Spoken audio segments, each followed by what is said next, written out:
Okay. Hi, what's up? तो location change कर लिया मैंने खेतों से मैं न्यूजीलैंड में आ गया हूँ and man this place looks beautiful. The entire country is super beautiful, I'm not gonna lie. But anyways, this video is not about that. This video is about yesterday, or I would say today, like a few minutes ago. Basically lost like $5,000 of what could have been profit. And it was a pretty shitty day. I think this was the worst day possible in so far, like me trading US options. It was not bad because I lost money. I've lost money before. I've lost more money before in the market. But it's just bad because I was not able to trade or not able to do actually what I wanted to do. Okay. So today I missed a trade, which was a very good RR trade, because of like a basic execution error. And I lost 2 trades actually, not 1. And because of that, my entire PNL, which would have been like way higher, is just about $3,000. So my PNL, actual PNL would have been like 8K, but current today PNL is like 3K. And the ones, it's like I had the worst possible, situation today, because then I tried to take a trade which was similar risk to reward, so that I can compensate for what I had lost, like the actual trade that I had lost, but I was not able to do that, and that costed me money. So instead of me making like $3,000, I actually lost $2,000, which set me back about 5K. So if I would have just not responded to that issue and I would have just left it like that, I would have actually only lost about 3 grand. So it is a lose-lose situation today for me. And in the past, this situation has gone the other way. In the past, whenever I've tried to, maybe change, maybe take an extra trade to compensate for the lost trade, I've generally made back the profit, or I made more. So usually it has worked, but today it did not.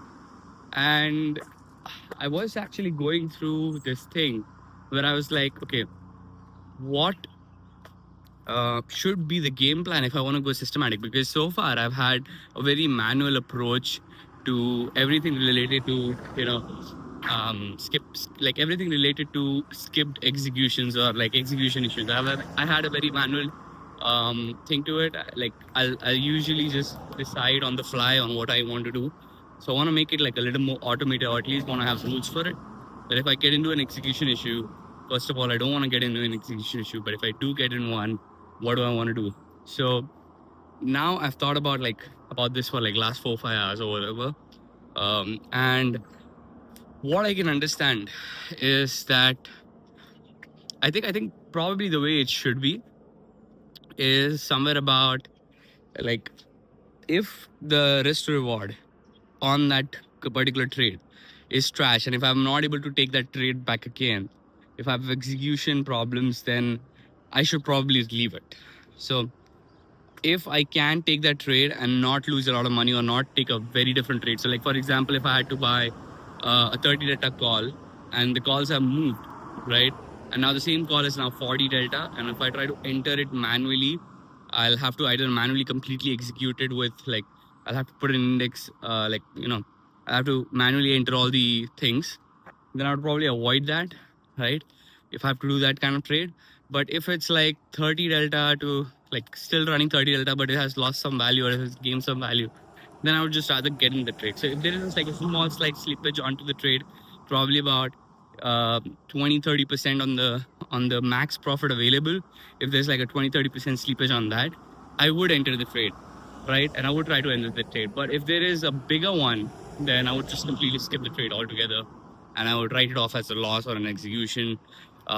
This thing, because sometimes the trade could go in your favor, sometimes it could go against you. But most of the times, what you would have is not have a guilt, right? Because a trade could just pretty much go against you, and you could just screw it up. So it's better to not have a guilt, rather than going and trying to be as close as to the backtest. Because what actually is most important is being close to the backtest in a long run. Okay, in the short run, it's not going to matter, really, to be honest. So if as long as you can be around the back test in a very long term, you're pretty much fine, right? So that's the new target now. And I'm also shifting my back testing to more like weekly rather than back testing like daily, which is what I did. Like I would daily check the back test results and then I'll try to match them with the intraday PNL. Right. But I'm gonna skip that part. I'm gonna just go for okay, I'm just gonna skip that and then just move into okay, so this is it's more like gonna be like okay, fine. For I'm gonna target weekly if I can match the back test with a minimal slippage. That's gonna be like the new target. Okay, so yeah, that's pretty much it for what the changes I'm making to combat this issue. And obviously, I want to be more attentive to any of the trades not getting executed, or at least I want to have a better execution to the things that I'm doing for that.